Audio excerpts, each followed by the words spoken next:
যে শিল্পী সমিতি নির্বাচন নিয়ে খুব ঝামেলা ভিতরে গেল আর কি, এখনও চলছে হালকা পাতলা, দেখা যাক বাকিটা কি হয়। আমার হচ্ছে অপারেশন জ্যাকপট চলচ্চিত্রের একটু কাজ বাকি আছে, সামনের মাসে আমার ফ্রান্সের শুটিং আছে, দেন আমি দেশে ঢুকবো, দেশে ঢুকে আবার আমার আরও কিছু কাজ আছে। আমি একটা কাজ বাংলাদেশে বাইরে একটা কাজ করছি ইন্ডিয়াতে, যেটার জন্য আমি জুলাইয়ের 15 তারিখে চলে যাওয়ার প্ল্যানিং আছে। আর 9টা ছবিতে সেন্সর হয়ে আছে। রিসেন্টলি আবার আমার একটা ছবি, 2টা ছবি রিলিজ হওয়ার ডেট পড়ে গেছে অলরেডি।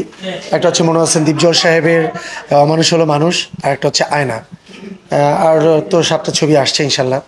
আরও বেশ কিছু নতুন প্রজেক্ট আসছে, আমি সারপ্রাইজ রেখে দিচ্ছি, বিকজ ইন্ডাস্ট্রিতে এমনই আগে থেকে খবর দিলে আসলে ওইটার কোনো মান থাকে না। স্যার একটু সামনে আগে আমি সব কিছুই বলবো। হট্টগোলটা তো অন্য একটা বিষয় ছিল, আসলে ওইটা না বলি।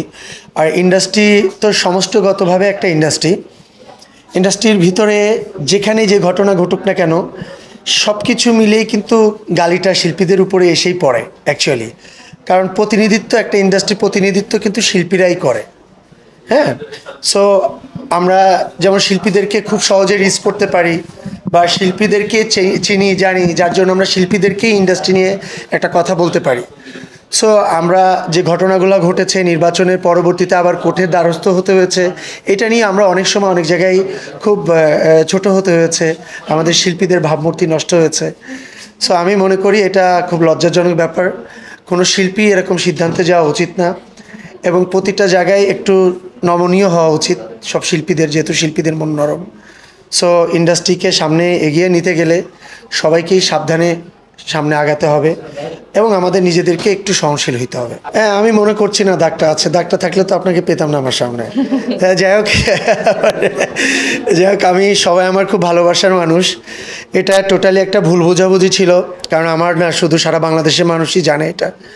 আমি আমার তরফ থেকে চেষ্টা করেছি, যেহেতু আমার ভাইরা ক্ষতিগ্রস্ত হয়েছে, আমার ভাইরা অসুস্থ হয়েছে, আমি চেষ্টা করেছি সবার যোগাযোগ রাখার জন্য, ইভেন এখনও করে যাচ্ছি, এবং চেষ্টা করেছি একটা সুন্দর সম্পর্কটা যাতে কন্টিনিউ করা যায় সবার ভিতরে। সবসময় তো দলবিভেদ থাকবেই, আপনাদের জার্নালিস্ট ভাইদের ভিতরেও দলবিভেদ আছে, আমার শিল্পী সমিতিতেও দলবিভেদ আছে।